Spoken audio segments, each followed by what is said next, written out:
नमस्कार दोस्तों, स्वागत है आपका बीएचयू वर्ल्ड में। दोस्तों, आज हम आपके सबसे पसंदीदा टॉपिक बीएचयू बीएड की तैयारी कैसे करें वो लेकर के आए हैं। तो दोस्तों, आप हमेशा से ही कमेंट करते आए हैं कि सर बीएचयू बीएड की तैयारी किस तरह से किया जाए, इसमें कितने सीट्स हैं और स्पेशल बीएड क्या होते हैं। आपका बार बार ये कमेंट रहा है। तो दोस्तों, मैं सबसे पहले आपको ये बतला दूं कि बीएचयू बीएड 2 साल का कोर्स है और जिसमें कि कुल 4 सेमेस्टर होता है। दोस्तों, सबसे पहले ये आप जान लें कि ये जो 4 सेमेस्टर का जो कोर्स है, बीएचयू ने 4 वर्षों का जो बीएड है, जिसे बीए बीएड की संज्ञा दी गई है या बीएससी बीएड की संज्ञा दी गई है, उसको इसने इम्प्लीमेंट नहीं किया, उसको इसने लागू अभी तक नहीं किया है। वर्तमान समय में जो बीएचयू के पास जो बीएड उपलब्ध है, इनके कोर्स वो 2 साल के कोर्स हैं और उसमें कुल 4 सेमेस्टर होते हैं। और दोस्तों, एक चीज और आप जान लीजिए कि ये जो भी कोर्स हैं वो ग्रेजुएशन के बाद किया जाता है। तो दोस्तों, सबसे पहले ये जानें कि बीएचयू में जो बीएड के कोर्स हैं वो कौन कौन से कोर्स हैं और ये जो कोर्स हैं इसके क्या विशेषताएं रही हैं, मैं उसके बारे में आपको सबसे पहले बतलाना चाहता हूं। तो दोस्तों, जो सबसे पहला कोर्स है वो है लैंग्वेज ग्रुप। दोस्तों, आप जानते ही हैं कि भाषा ग्रुप किसी भी शिक्षण संस्थान के लिए एक महत्वपूर्ण कार्य होता है। तो भाषा के जो भी छात्र रहे हैं, चाहे वो हिंदी हो, संस्कृत हो, इंग्लिश हो या फिर कोई अन्य भाषा हो, तो उसके लिए जो बीएड उससे बीएड करना चाहते हैं या फिर जिनका स्कूल लेवल पर भाषाई क्षेत्र रहा हो, तो वो लैंग्वेज ग्रुप से बीएड कर सकते हैं। दोस्तों, इसका कोड है 564। दूसरा दोस्तों जो बीएड होता है वो है साइंस ग्रुप। कभी कभी लोग कंफ्यूज कर जाते हैं कि सर मैथ्स ग्रुप से हूं तो क्या मैथ्स ग्रुप साइंस ग्रुप ही है? नहीं दोस्तों, मैथ्स ग्रुप के लिए अलग से एक ग्रुप बनाया गया है जिसको हम क्या कहते हैं, मैथमेटिक्स ग्रुप। तो दोस्तों, साइंस ग्रुप में वो लोग आएंगे जो बायोलॉजी जिनका सब्जेक्ट है, जिनका सब्जेक्ट ऑनर्स के रूप में ग्रेजुएशन में फिजिक्स रहा है। चाहे आप मैथ्स के ही स्टूडेंट क्यों ना रहे हैं, कॉम्बिनेशन आपका मैथ्स भी रहा हो, लेकिन ऑनर्स अगर फिजिक्स है, ऑनर्स अगर केमिस्ट्री है या फिर ऑनर्स अगर कंप्यूटर साइंस है, तो आप किसके लिए फॉर्म भरेंगे? आप साइंस ग्रुप में भरेंगे। पहले इसको दोस्तों लाइफ साइंस कहा जाता था, लेकिन दोस्तों अब जो है इसे साइंस ग्रुप कहा गया है। दोस्तों, इसका जो पेपर कोड है वो है 565 जो है इसका पेपर कोड है। इसी तरह से दोस्तों, जिसका ऑनर्स मैथ्स रहा है वो 566 में फॉर्म भरेंगे, 567 में फॉर्म भरेंगे। और दोस्तों, एक ग्रुप और है जिसका नाम है social science and humanities. Social science and humanities का जो ग्रुप है दोस्तों, इसके बारे में आप जान लें। बहुत सारे लोग कंफ्यूज हो जाते हैं कि हम सोशल में भरें या लैंग्वेज ग्रुप में भरें। तो दोस्तों, मैं क्लियर बतला देना चाहता हूं कि सोशल साइंस ग्रुप के अंतर्गत जिन लोगों का सब्जेक्ट ऑनर्स के रूप में ज्योग्राफी रहा हो, पॉलिटिकल साइंस रहा हो, इकोनॉमिक्स रहा हो, हिस्ट्री रहा हो, सोशियोलॉजी रहा हो, साइकोलॉजी रहा हो, इसके अलावा जो बच्चे कॉमर्स के हैं उनका भी तैयारी जो है social science and humanities and commerce के अंतर्गत उनको करना चाहिए। तो दोस्तों, ये हुआ। उसके अलावा कुछ ऐसे सब्जेक्ट जो हैं जो बीए आर्ट्स के भी हैं, उनको भी सोशल साइंस के अंतर्गत भरा जाता है, जैसे फिलॉसफी,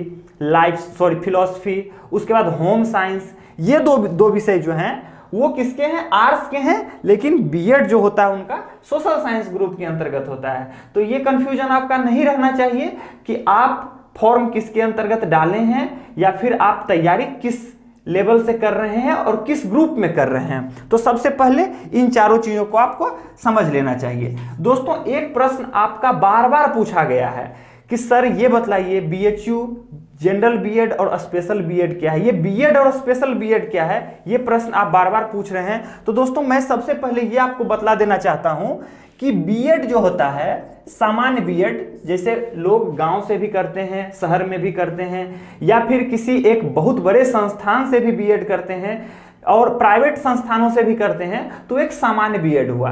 और सामान्य बीएड जो है MHRD ministry of human resource development के अंतर्गत एनसीटीई बनाया गया है, नेशनल टीचर ट्रेनिंग काउंसिल, उसके अंतर्गत आता है एक जनरल बीएड। लेकिन दोस्तों, और ये जनरल बीएड किसके लिए है? एक आम बच्चों के लिए है। जैसे मैं एक आम सामान्य सा बालक रहा हूं या फिर एक सामान्य सा व्यक्ति हूं, तो हमारे लिए एक सामान्य सा शिक्षक के लिए जरूरत होगा।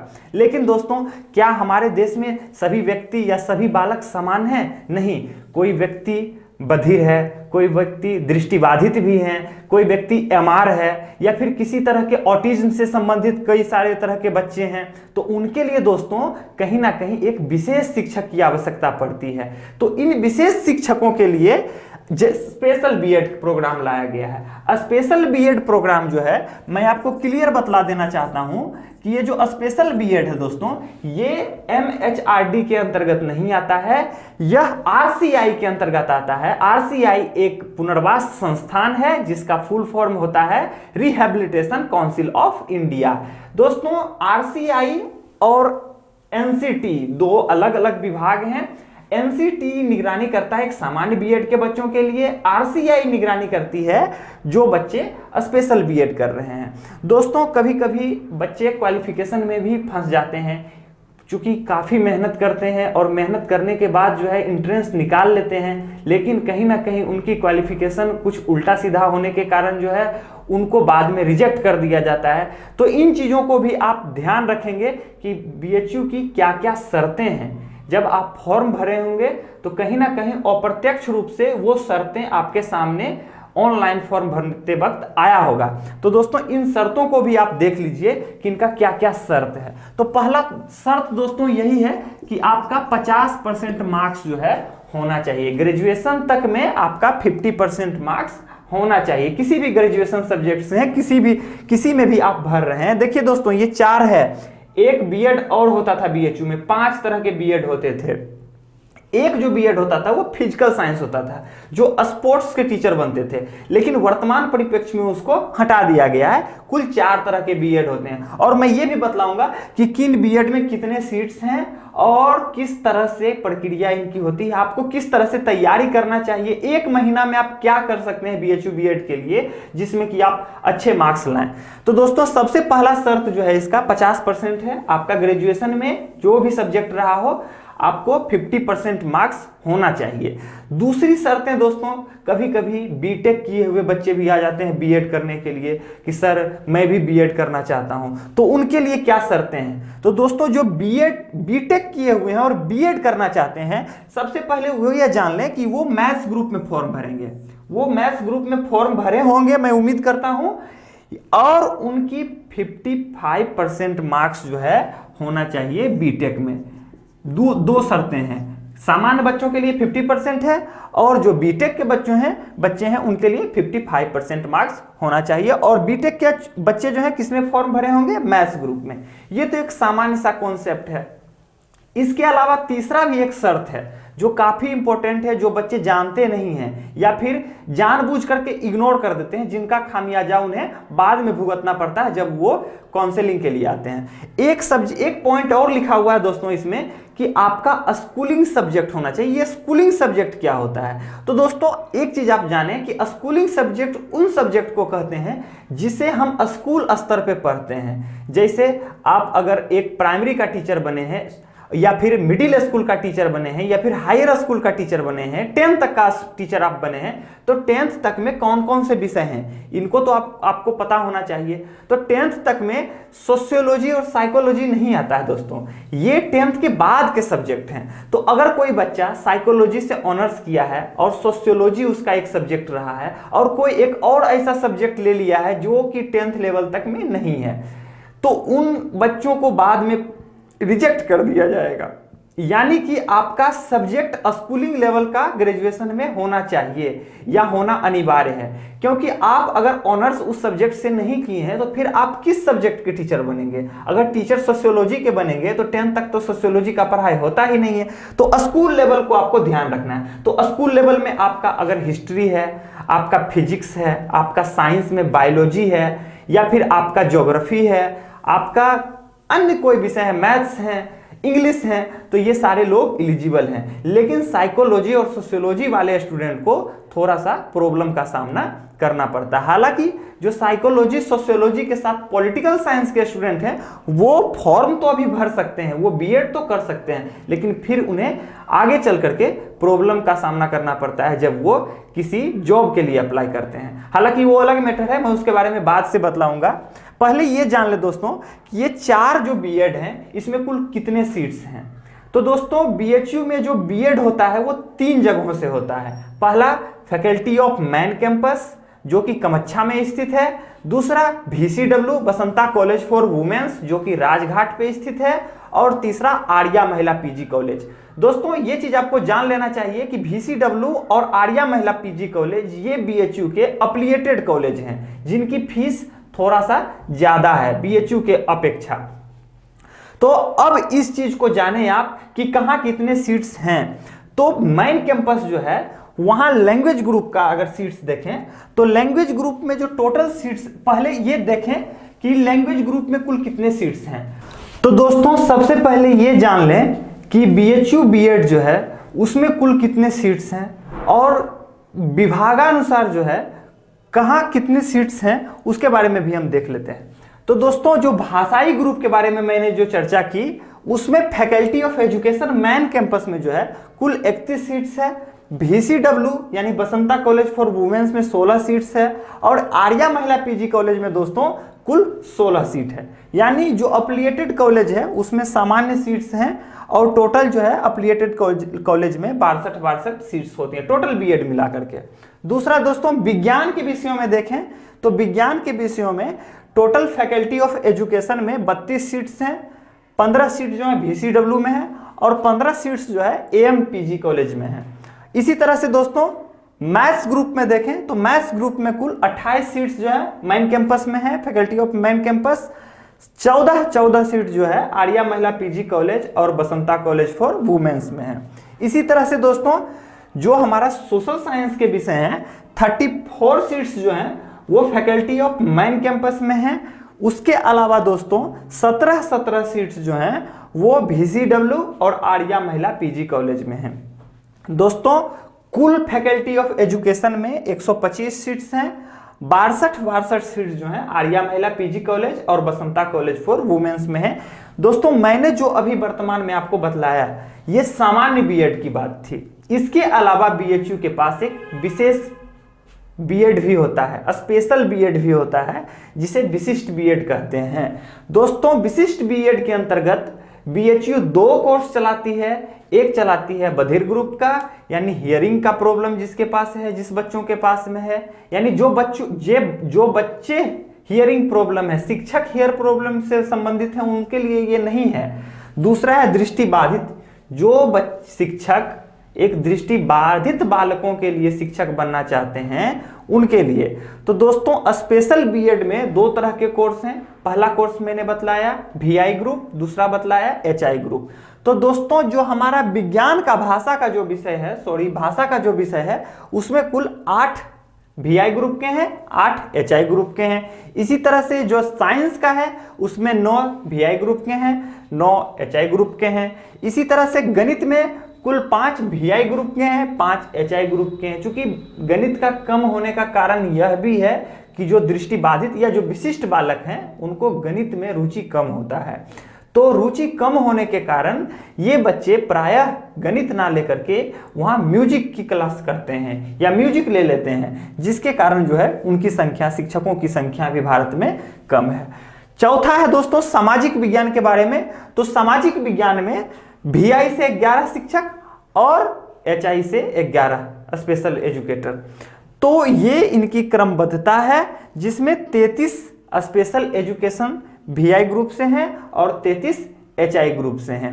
दोस्तों ये तो एक चार्ट हुआ जिसमें ये बतलाया गया है कि टोटल संख्या कितनी है। लेकिन दोस्तों अगर वाकई देखें आप BHU के किसी भी एंट्रेंस से देखें तो BHU बीएड में सबसे कम सीट्स हैं। चूंकि अगर सबको काउंट कर लें तो 125 सीट्स मात्र जनरल बीएड के हैं। अब सोच लीजिए जहां पे किसी दूसरे डिपार्टमेंट में 500-600 सीट्स हैं वहां BHU बीएड में 125 सीट्स सामान्य बालकों के लिए है।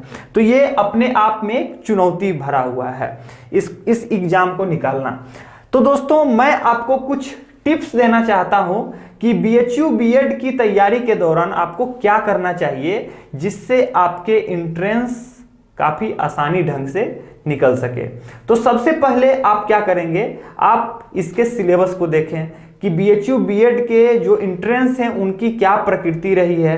तो दोस्तों प्रकृति जब इसका देखिएगा, नेचर देखिएगा कि क्वेश्चन पूछने का क्या नेचर रहा है, तो आपको दो चीज उभर करके आएगा। पहला, जो सेक्शन ए का भाग है, एग्जाम कोई भी है, चाहे वो साइंस ग्रुप का है, चाहे मैथ्स ग्रुप का है, चाहे वो लैंग्वेज ग्रुप का है, प्रत्येक ग्रुप में दो तरह के सेक्शन बने हुए हैं। पहला सेक्शन दोस्तों जो है उसमें एप्टीट्यूड से क्वेश्चन है। जो एप्टीट्यूड सामान्य बालकों के लिए, जो उनके मस्तिष्क में जो चीजें उत्पन्न होती हैं, किसी भी बच्चों के लिए कोई प्रश्न आ गया अचानक, वो प्रश्न का जवाब एक शिक्षक किस रूप में दे सकता है, ये भी प्रश्न ज्यादा पूछा जाता है। जैसे क्लास में शोरगुल बच्चे करते हैं तो आप एक शिक्षक हैं तो आपको क्या करना चाहिए, इस तरह का प्रश्न है। तो ये प्रश्न एक छात्र और शिक्षकों के बीच एक संवाद के रूप में देखा जाता चाहिए कि छात्र जो एक्टिविटी करता है उसका रिस्पॉन्स शिक्षक किस रूप में देता है। तो ऐसे भी प्रश्न पूछे गए हैं। तो दोस्तों जब साइंस ग्रुप के, मैथ्स ग्रुप के, या फिर बायो ग्रुप के, या फिर किसी भी ग्रुप के, जो 4 ग्रुप हैं, इन ग्रुप में आप देखेंगे तो जो प्रश्न है वो 2 भाग में बटे हुए हैं। पहला जो 30 प्रश्न है दोस्तों, पहला 30 प्रश्न जो है वो सभी के लिए एक जैसा है, एक नहीं है। मैं फिर पुनः इस बात को बोल रहा हूं कि चारों बीएड का एक प्रश्न नहीं है। प्रश्न एग्जाम अलग अलग दिन होंगे और जो चारों बीएड के पहला 30 क्वेश्चन होगा वो एक नहीं होकर के एक जैसा होगा। यानी कि जो पहला 30 क्वेश्चन है, अगर कोई बच्चा मैथ्स ग्रुप का है और वो सोशल साइंस ग्रुप के प्रश्नों को भी पहला 30 प्रश्न को हल करता है, तो कहीं ना कहीं उसको उसका बेनिफिट जरूर मिलेगा।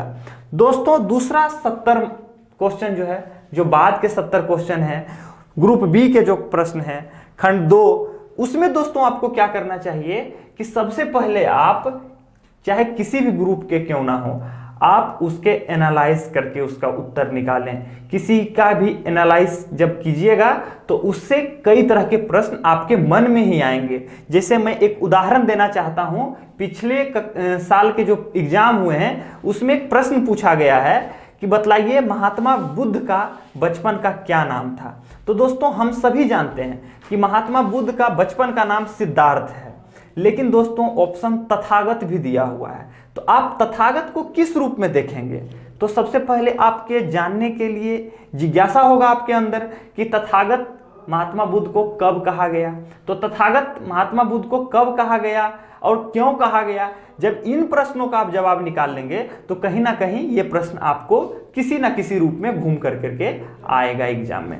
तो दोस्तों पहला 30 क्वेश्चन के लिए आप क्या करें, चाहे वो किसी भी ग्रुप के आप बीएड क्यों ना हो, जितने भी प्रश्न हैं, चाहे लैंग्वेज ग्रुप के हैं, चाहे सोशल ग्रुप के हैं, चाहे मैथ्स ग्रुप के हैं, चाहे आपके सोशल साइंस ग्रुप के हैं, वो सारे ग्रुप के पहला 30 प्रश्न को आपको क्या करना है, सोल्व कर लेना है।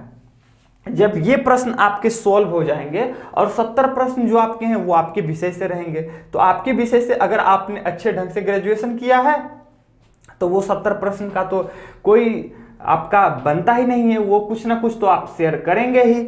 चलिए दोस्तों एक चीज मैं और बतलाना चाहता हूं, क्योंकि मैं बीएचयू बीएड सोशल साइंस से हूं, तो मैंने आपके प्रश्नों को एक विवेचनापूर्ण रूप से इसका व्याख्या सहित मैंने हल किया है। तो दोस्तों ये जो व्याख्या सहित हल है ये हमारे वेबसाइट पे आपको मिल जाएंगे और वेबसाइट से आप इसे परचेज कर सकते हैं। वहां आपको इसके बारे में सारा डिटेल्स मैं डिस्क्रिप्शन में दे दिया हूं। दोस्तों बीएचयू बीएड के जो टारगेट हैं, आपको 300 मार्क्स के क्वेश्चन होते हैं, टोटल 100 प्रश्न है, मैंने इसके बारे में पहले ही बतलाया। 30 प्रश्न जो हैं एक जैसे रहेंगे सभी के, 70 प्रश्न आपसे आपके सब्जेक्ट से संबंधित रहेंगे, जो भी सब्जेक्ट आपका है उस ग्रुप का जो सब्जेक्ट है। एक चीज मत ये भूलें कि आप अगर फिजिक्स ऑनर्स हैं या केमिस्ट्री ऑनर्स हैं तो 70 प्रश्न आपके केमिस्ट्री से रहेंगे, उस ग्रुप में जितने भी सब्जेक्ट हैं उससे संबंधित रहेंगे। सपोज कीजिए कि सोशल साइंस से आप हैं तो सोशल साइंस में हिस्ट्री आता है, ज्योग्राफी, पॉलिटी, इकोनॉमिक्स, ये सारे सब्जेक्ट से रहेंगे, लेकिन कहीं ना कहीं इकोनॉमिक्स और ज्योग्राफी, हिस्ट्री का ज्यादा प्रश्न मिलता है देखने के लिए। और वो भी इकोनॉमिक्स में जो प्रश्न आते हैं वो कॉमर्स साइड से झुका हुआ प्रश्न मिलेगा आपको।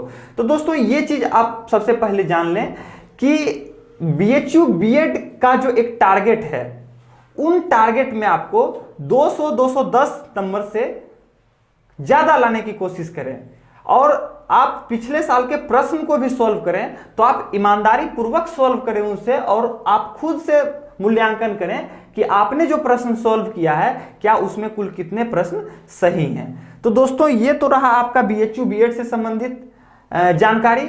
और दोस्तों आप लोग कमेंट करके ये बताएं कि आपने जो बीएचयू बीएड के लिए फॉर्म भरा है वो किस ग्रुप में फॉर्म भरा है। दोस्तों सोशल साइंस ह्यूमैनिटीज का मैं एक बीएचयू बीएड किया हूं, तो सोशल साइंस के जो प्रश्न हैं वो मैंने सॉल्व किया है व्याख्या सहित।